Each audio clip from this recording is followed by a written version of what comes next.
Bienvenue sur le chemin des plantes, la voie d'Interplant, école d'arboristerie depuis 50 ans.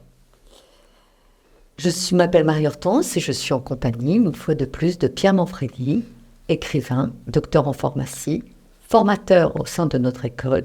Il enseigne le lien entre la médecine traditionnelle chinoise et les plantes occidentales. C'est cela. Donc bonjour Pierre, nous sommes bonjour Marie-Hortense. Une fois de plus. Merci moi aussi d'être là. Et aujourd'hui, j'aimerais que tu nous éclaires sur le rôle des saisons en médecine traditionnelle chinoise et le lien qu'il y a entre ces saisons et notre corps. Car il me semble que chaque organe est lié à une saison et voilà. Voilà, tout à fait. Donc effectivement, le monde chinois ou même en Occident avec les Grecs avait partagé les organes liés aux saisons. Donc en médecine chinoise, le foie étant lié au printemps, le cœur, l'été, l'énergie de la rate, pancréas, estomac, fin de l'été, intersaison, fin de l'été, l'automne est lié aux poumons, gros intestins, et l'hiver, effectivement, rein vessie. Et effectivement, pour chaque saison, chaque organe, il y a des relations avec le corps humain. D'accord. Donc, par exemple, depuis, nous sommes début février, donc c'est le printemps, il me semble, a commencé en médecine traditionnelle chinoise, mais aussi en règle générale, puisque c'est lié, il me semble, d'une façon astrologique à l'inclinaison de la Terre, c'est ça? C'est cela. Donc, si on regarde sur Wikipédia ou sur Internet, le printemps officiel, astronomique, est aussi lié début février. Alors, il y a tous des calculs d'inclinaison de la Terre, de la Lune, etc. Donc, effectivement, ce printemps chinois n'est pas par hasard. D'accord. Donc, aujourd'hui, Pierre, j'aimerais bien que tu nous éclaires sur le rôle des saisons en médecine traditionnelle chinoise et du lien qu'il existe entre les saisons et les organes. Il me semble que chaque organe est lié à une saison et à un élément. Est-ce que tu peux nous en dire un peu plus? Alors effectivement, donc l'année est partagée en plusieurs saisons. Donc la saison du printemps est liée au foie. L'élément qui correspond au printemps, donc c'est le bois, le végétal, l'éveil de la nature. Suivi ensuite dans la saison de l'été par le cœur. Alors pour revenir au bois, c'est lié à la couleur verte. Le cœur donc qui est lié au feu, saison de l'été, la canicule. Donc là c'est la couleur rouge, couleur chaude, montée du yang. Fin de l'été donc c'est la rate pancréas, donc la terre, retour à la terre, couleur jaune. Et ensuite nous avons le poumon lié à l'élément métal, couleur blanche.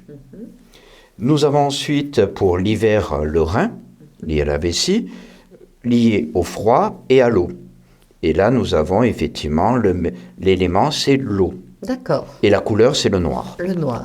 Donc aujourd'hui, on est début février, donc nous sommes au printemps en médecine traditionnelle chinoise, mais aussi finalement en Occident, puisque c'est lié à l'astrologie, à l'inclinaison de la Terre. L'astronomie, oui. L'astronomie, oui, l'astronomie, merci. Et l'inclinaison de la Terre.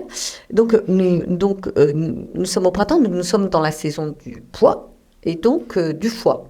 Donc, qu'est-ce que ça implique? Est-ce que tu peux nous en dire un peu plus? Alors, effectivement, vous avez raison, c'est la saison du foie astronomique aussi, en fonction de l'inclinaison de la Terre. C'est le réveil de la nature. Donc, le foie est lié, effectivement, avec certaines parties du corps. Donc, ces parties du corps, on doit les travailler, les aider. C'est lié aussi, chaque organe, effectivement, aussi avec des émotions. Donc, ce foie va agir sur ce qu'on appelle des annexes. Chaque organe a une action sur ce qu'on appelle les annexes. Alors les annexes, c'est l'endroit où l'énergie de la saison, ou même en dehors, mais encore plus dans la saison, où on doit intervenir. Par exemple, le foie va nourrir nos muscles et nos tendons. D'accord. Si mon foie n'a pas un bon système énergétique, je pourrais avoir des pathologies liées aux muscles et aux tendons, des crampes, de la spasmophilie, fourmis, engourdissement. Donc, il va falloir qu'on aide effectivement le foie à gérer ses annexes. Une autre annexe du foie, c'est la vue. D'accord. Voilà, donc la vue est liée effectivement à mon énergétique hépatique. Le foie intervient, est lié effectivement au niveau, ce qu'on appelle mental, avec la colère, la frustration quand il y a une pathologie, ou l'amour de l'autre, l'amour de soi, la générosité, quand mon foie est équilibré. D'accord. Donc, si par exemple, je fais tous les matins mon exercice de Qigong qui s'appelle le retour des printemps, où je me secoue comme ça partout, c'est pour ça que ça s'appelle le retour du printemps, en fait. C'est parce que je vais justement délier tous mes tendons, en fait, c'est ça? C'est ça, et puis je vais Faire circuler mon énergie. voilà, faire circuler l'énergie du foie et permettre l'élimination des toxines, entre guillemets, de l'hiver, où on a tous eu tendance à manger plus gras, plus serré, plus chaud, etc. Donc c'est ce foie, par son mouvement dit yang d'élévation, qui va permettre, quand on dit élévation en médecine chinoise, c'est pas que élevé vers la tête, c'est centrifuge, non, ou centripète, ça va vers l'extérieur. C'est-à-dire quand on dit vers le haut, c'est pas le haut, la tête, c'est à partir de mes organes internes, ça élimine D'accord. vers le haut, c'est-à-dire vers l'extérieur L'extérieur. de mon corps. Et donc, si on revenait un peu sur les plantes, donc quelles seront les plantes au printemps qui serait utile de prendre pour accompagner notre foie? Alors effectivement, la première thérapie entre guillemets chinoise, c'est l'alimentation. La diététique, en Chine traditionnellement, quand vous allez voir le médecin, vous n'êtes pas trop malade, peut vous envoyer chez le cuisinier avec des recettes alimentaires. Donc si on suit la saison du printemps, il faut suivre cette montée du yang du foie qui correspond à cette saison du foie. Donc il faut suivre quand même et prendre des aliments qui vont vers le haut. C'est pour ça que toutes les jeunes pousses du printemps sont très utiles pour continuer à aider notre foie à faire son travail. Donc le printemps, Pierre, c'est souvent associé à la détoxification du foie. Qu'est-ce que tu en penses? Alors effectivement, la terminologie ne se retrouve pas chez nous, chez les médecins chinois, mais c'est à peu près le même système, c'est-à-dire d'éliminer tout ce qu'on a engrangé pendant l'hiver, effectivement, comme on disait, d'éliminer. Et donc, ce foie qui va aller vers le haut et donc vers l'extérieur va permettre de filtrer et d'éliminer ce qu'on appelle, en médecine chinoise, ce qu'on appelle les énergies perverses. C'est-à-dire qui vont perturber l'énergie du corps.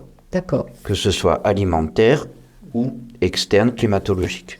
Donc là, c'est le printemps. Si on avait des conseils à donner, on pourrait dire bougez, faites l'exercice, prenez des plantes amères, buvez de l'eau. Oui, d'ailleurs, on a des exercices de Qigong spécifiques du nettoyage du printemps. Et dans les textes chinois, le vieux texte chinois de médecine qui s'appelle le Suwen, on vous explique effectivement au printemps, il faut commencer à se lever avec le soleil, évidemment, aller marcher au soleil levant, pour permettre à l'énergie yang de mieux circuler. D'accord. Et effectivement, les saveurs amères qui vont permettre de nettoyer le foie. D'accord. Mais sans en abuser, on verra. On en verra par la suite. Nous sommes dans l'énergie du foie. Et donc, si tu pouvais m'aider, quelles sont les plantes compagnes que je pourrais prendre durant ce printemps pour soutenir mon foie ou lui faire du bien? Qu'est-ce que tu conseilles? Alors effectivement, c'est difficile de généraliser, mais globalement, par rapport aux notions de saveur, on avait dit effectivement que la saveur acide nourrissait le foie, donc va l'aider, mais il est plus efficace de l'associer avec une saveur piquante. Donc c'est-à-dire? Alors par exemple, saveur acide, on va prendre le citron, le vinaigre, saveur piquante, ce que nous donne la nature, le radis. Par exemple actuellement, ou du gingembre au pré. D'accord. Donc je peux me faire un petit apéro avec du radis noir coupé en tranches, un peu de citron par-dessus. C'est cela, exactement. Presser du gingembre en plus. Oui. Voilà. Alors pas d'abuser, parce que chaque saveur en abus fait des dégâts, mais effectivement, ça va permettre ce fameux qi, le fameux mouvement du foie.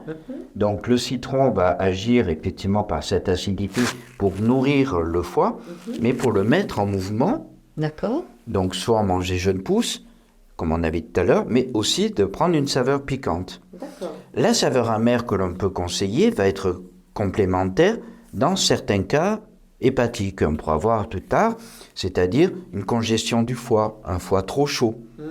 Donc, la saveur amère, qui est la saveur dans le cycle des 5 éléments qui correspond au fils du foie, va permettre de dégorger un foie trop chaud. D'accord, c'est-à-dire que c'est pas forcément, si je comprends bien, c'est pas forcément bon de prendre plein d'ampoules d'artichaut au moment du printemps parce qu'on dit qu'il faut détoxifier ton foie. Voilà, on peut pas le donner à tout le monde. C'est l'intérêt de la médecine chinoise.